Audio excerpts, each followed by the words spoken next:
Olá a todos, sejam bem-vindos ao Teia de Crenças. Meu nome é Maria Ângela Santos e vamos ao capítulo 6 do livro O Ser Consciente, psicografia de Divaldo Franco, pelo espírito Joana de Ângeles. O título: Problemas e Desafios, Êxito e Fracasso, Dificuldades do Ego, Neurose. O estado normal da criatura é o de saúde, no qual o bem-estar e o equilíbrio proporcionam um clima respirável de satisfação. Elaborada para um ritmo harmônico de vida, a maquinaria fisiopsíquica obedece os automatismos precisos, dos quais resultam a saúde e as disposições emocionais para galgar-se patamares reais elevados nos processos das aspirações idealistas.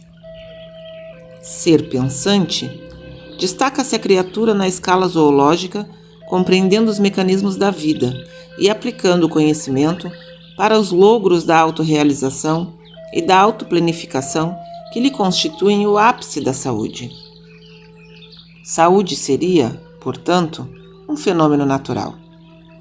Não fossem, do ponto de vista biopsicológico, as heranças genéticas, os fatores psicossociais, as ocorrências familiares e o convívio do lar. Se não fossem essas ocorrências, o ser não atravessaria os caminhos difíceis dos distúrbios e doenças perturbadoras.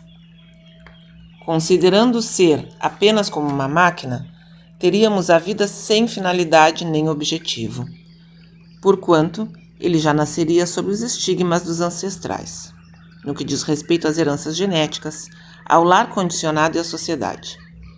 E no caso das distonias e anormalidades, das síndromes degenerativas e dos fenômenos patológicos vários, que determinam as desgraças de uns e, por outro lado, os propiciatórios para a felicidade, a saúde e a beleza de uma reduzida faixa dos demais.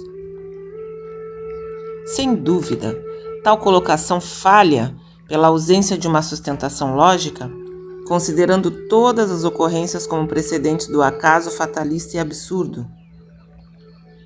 A análise transpessoal do ser concede-lhe dignidade causal e destinação final, mediante a travessia do percurso que lhe cumpre trilhar, gerando os meios felicitadores ou desditosos que são efeitos de suas realizações precedentes.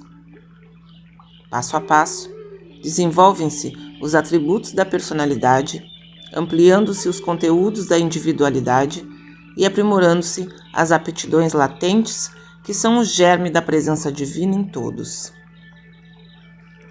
Possuidor de recursos e potências não dimensionadas, o ser desabrocha e cresce sob as condições que lhe são inerentes, cabendo-lhe seguir o heliotropismo superior que o leva à sua destinação gloriosa. Impregnado pelas partículas e moléculas materiais que o vestem, enquanto reencarnado, não raro a visão do êxito apresenta-lhe distorcida, caracterizando-se como o deleite contínuo, resultante dos prazeres hedonistas que a posição social relevante e o poder político-econômico proporcionam, ensejando um prolongado desfrutar.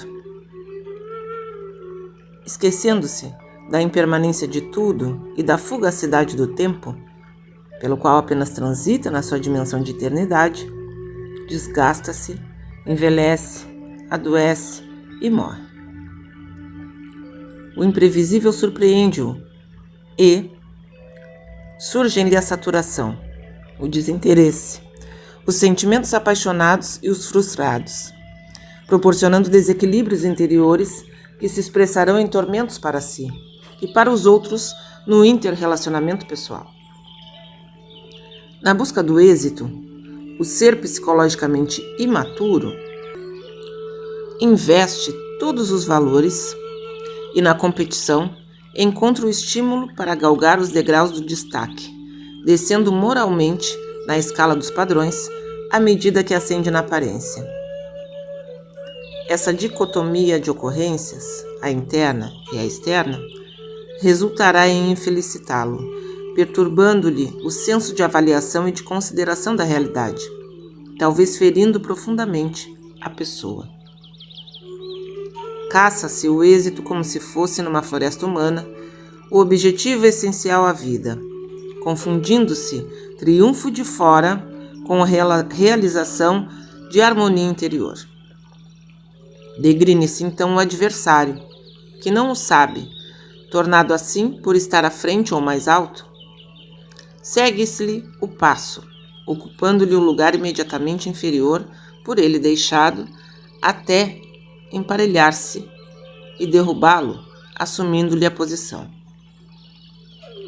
Inevitavelmente, porque não permanecem espaços vazios nos relacionamentos humanos, enquanto, por sua vez, ascende, deixa o degrau aberto que logo estará ocupado por aquele outro que lhe será o substituto.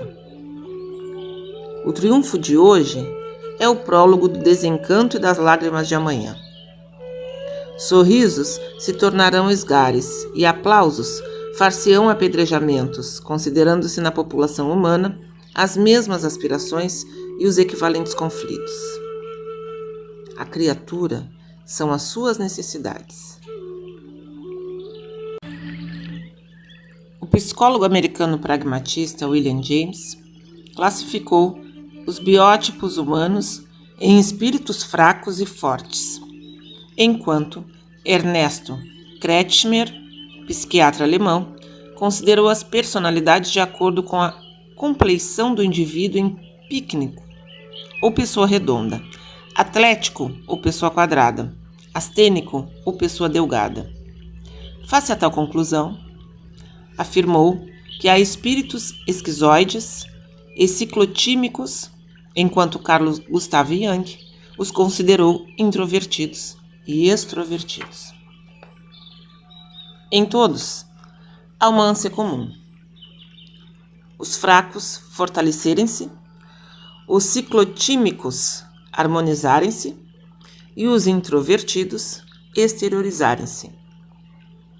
As psicoterapias são aplicadas conforme as revelações do inconsciente, arrancando dos arquivos do psiquismo os fatores que geraram os traumas e determinaram os conflitos, interpretando as ocorrências dos sonhos nos estados oníricos e as liberações catársicas nas demoradas análises.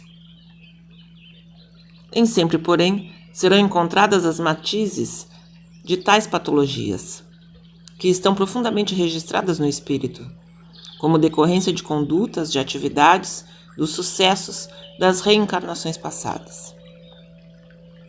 Somente a sondagem cuidadosa dos arcanos do ser pretérito enseja o encontro das causas passadas, geradora dos problemas atuais. Uma análise transpessoal libera-o dos tabus, inclusive da visão distorcida da realidade, que deixa de ser a exclusiva expressa terrena para transportá-la para a vida imortal, precedente ao corpo e a ele sobrevivente, demonstrando que o êxito, o triunfo, o fracasso, o insucesso não se apresentam conforme a proposta social imediatista, porém outra mais significativa e poderosa.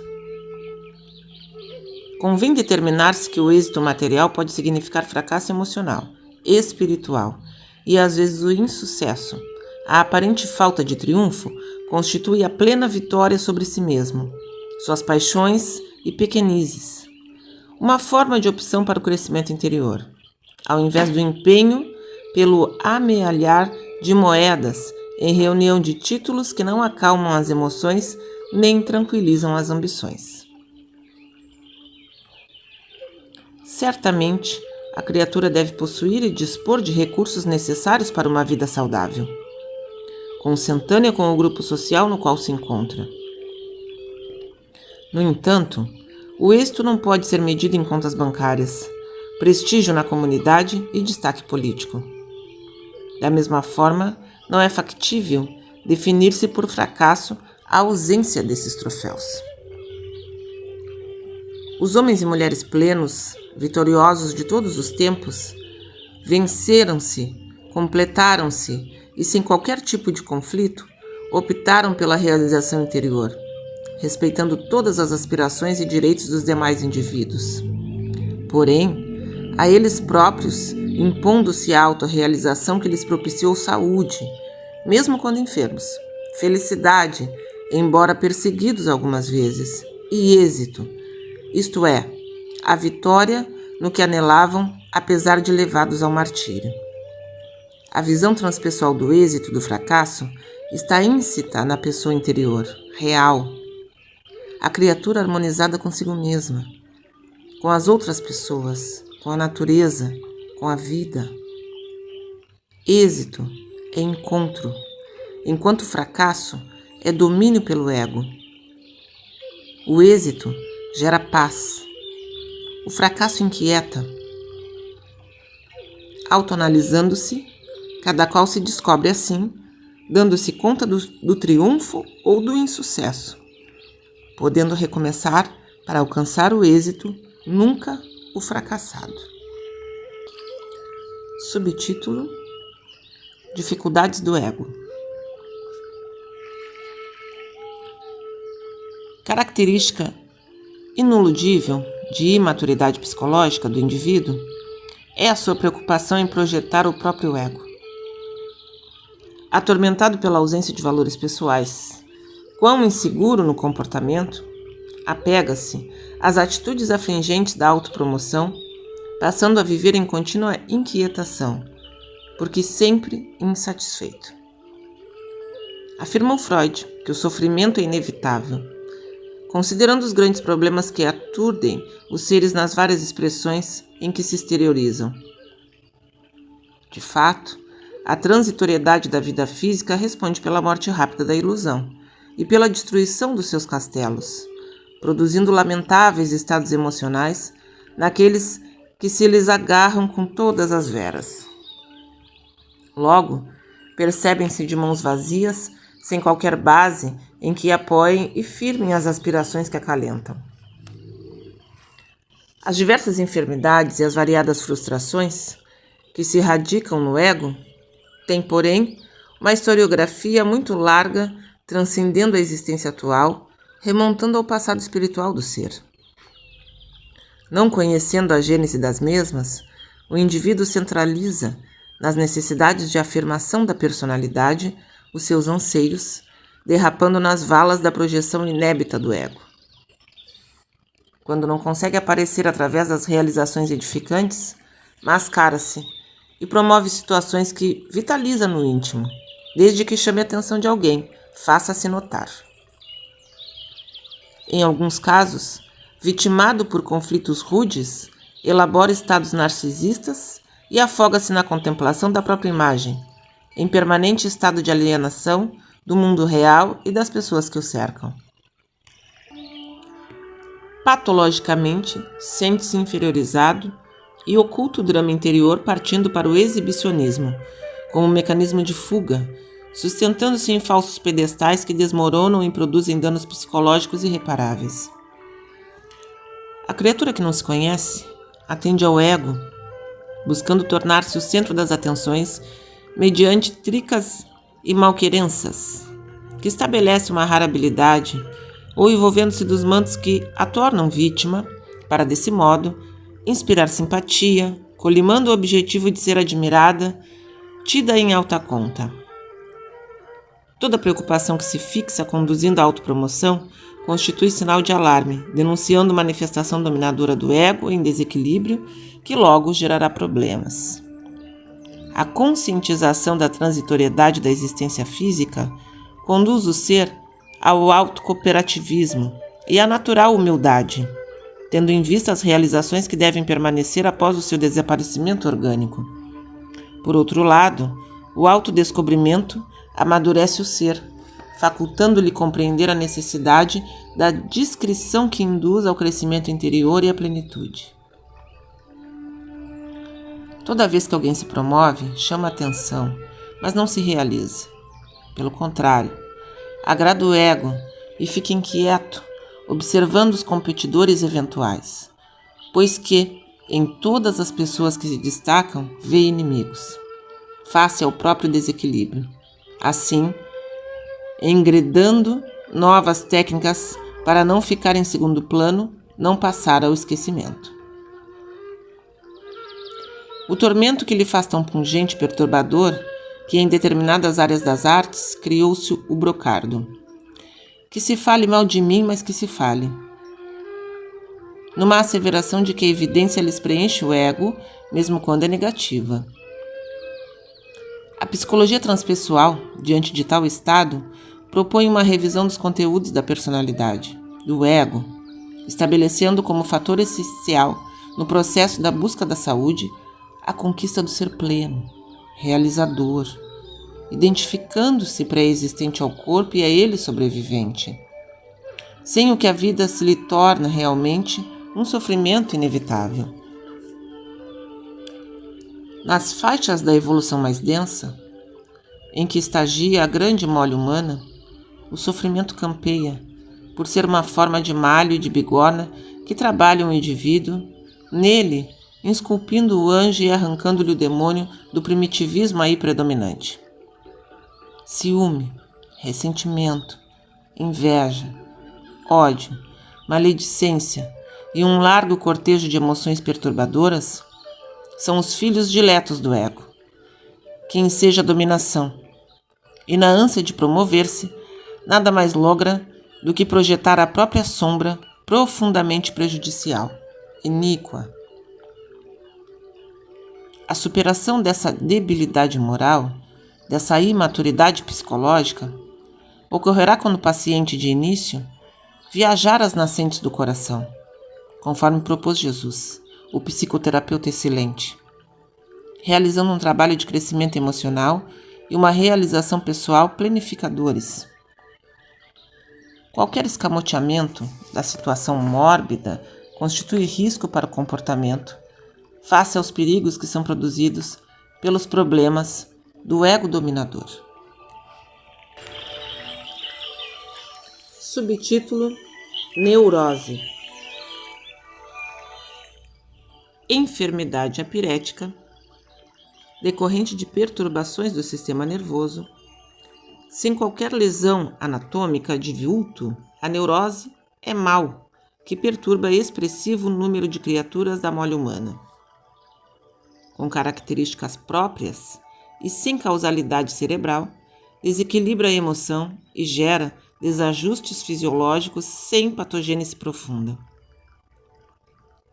Para um melhor, breve estudo metodológico, recorremos a Freud, que classificou as neuroses em 2 grupos, embora a complexidade moderna de conceitos e variedades, ora apresentadas por especialistas. O célebre médico vienense, que muito se interessou pelas neuroses, estabeleceu que há verdadeiras e psiconeuroses. As primeiras, que são verdadeiras, decorrem de fixações e pressões de várias ordens, desajustando o sistema nervoso sem que necessariamente o lesione. Ao lado do mecanismo psicológico causal, apresentam uma temporária perturbação orgânica. São elas: a neurastenia, a hipocondria, as de ansiedade, as de origem traumática, etc. Ao se instalarem, apresentam estados de angústia, de ansiedade, de insegurança, de medos. Já as segundas, que são as psiconeuroses, porque de origem psicogênica, conduzem a uma regressão de fixações da infância, expressando-se como manifestações de histeria conversiva, ansiosa, incluindo os estados obsessivo-compulsivo. As neuroses, porque de apresentação sutil no seu começo, que são tiques nervosos, repetições de palavras ou gestos, dependências de bengalas psicológicas, fixações psíquicas que se agravam, elas graçam na sociedade, especialmente em decorrência de exigências do grupo social e da coletividade, em formas de pressões reais ou aparentes, que nos temperamentos frágeis produzem desarmonia, dando curso às inquietações, às vezes alarmantes. É comum fazerem-se acompanhar de episódios e fenômenos somáticos muito variados, como as taquicardias, as prisões de ventre, as dores que parecem reais. À medida que se agravam, podem levar a paralisias, distúrbios de postura, de fonação, movimentos desconexos. Quando se apresentam com manifestações fóbicas, que são medos e fobias que podem ser de ambientes fechados, de altura, de doença, de amnésia. Estas trazem componentes graves de mais difícil recuperação. O quadro dos estados histéricos, conversivos e ansiosos radica-se na psique e tende a avançar para as fixações obsessivas compulsivas atormentantes. Generalizando a sua etiopatogenia, também podem manifestar-se em caráter misto, isto é, em verdadeiro e psicogênico, simultaneamente, assumindo proporções mais sérias a um passo dos estados psicóticos às vezes irreversíveis. Não raro, as neuroses apresentam-se com caráter de culpa, atormentando o paciente com a inquietante ideia de que sobre todo o mal e insucesso que lhe acontece, a resposta lhe pertence. A manifestação do pensamento de culpa tem um significado autopunitivo, perturbador, que dissocia a personalidade, fragmentando-a. Outras vezes, expressam-se como forma de transferência, e a necessidade de culpar outros aturde o paciente, que se apresenta sempre na condição de vítima buscando, fora de si, as razões que lhe justifiquem as ocorrências mínimas ou máximas que o desagradem. Quando ele não encontra um responsável próximo e direto, apela para a figura do abstrato coletivo, a sociedade, o governo, Deus, o chefe. Os estados neuróticos são profundamente inquietadores e desarmonizam o psiquismo humano, necessitando receber conveniente terapia, bem como perseverante esforço de recomposição psicológica.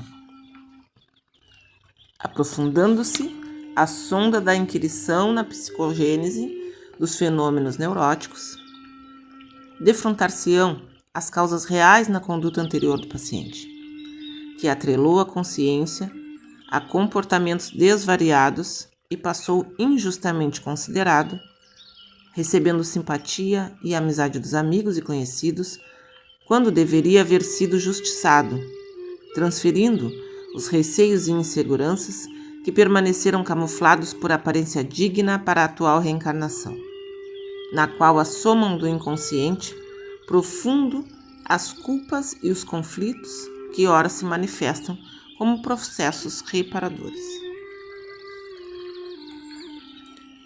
Eis porque, ao lado das neuroses, surgem episódios de obsessão espiritual que agravam o débil constituição do enfermo, empurrando-o para processos longos de loucura.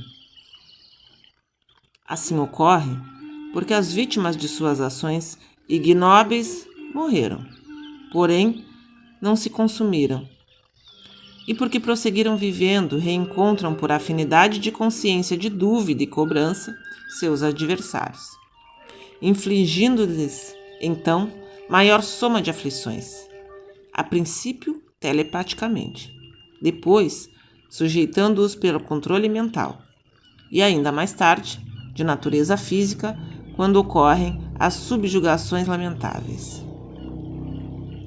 A consciência inquieta, que reflete na psicologia do indivíduo os estados neuróticos, encontra-se vinculada a acontecimentos pretéritos, negativos, quão infelizes. As moléstias, particularmente na área psíquica, instalam-se por serem doentes de alma os seus portadores. Toda telepatia liberativa deve ter como recurso de auxílio a renovação moral do paciente. Sua reeducação através das disciplinas espirituais da oração, da meditação, da relevante ação caridosa por cujo meio ele lenifica e se apazigua com aqueles que o odeiam e consigo mesmo, por constatar a excelência da própria recuperação. Lentamente, a psicologia transpessoal identifica esses seres, essas personalidades anômalas e dúplices, que interferem no comportamento das criaturas humanas e as perturbam, não sendo o outro senão as almas dos homens que antes viveram na Terra e permanecem vivos. Como terapia preventiva a qualquer distúrbio neurótico, a autoanálise frequente, com o exame de consciência correspondente, desidentificando-se das matizes perturbadoras do passado e abrindo-se às realizações de enobrecimento no presente, com os anseios da conquista tranquila do futuro. Certamente conhecendo a etiopatogenia das enfermidades em geral, Jesus asseverou: a cada um segundo suas obras. Atuar sempre com segurança após saudável reflexão, pensar com retidão e viver em paz consigo mesmo representam o mais equilibrado e expressivo caráter psicológico de criatura que é portadora de saúde mental. E assim encerramos capítulo 6. Gratidão, gratidão, gratidão. Os demais capítulos do livro encontram-se na playlist do nosso canal com o título Consciência.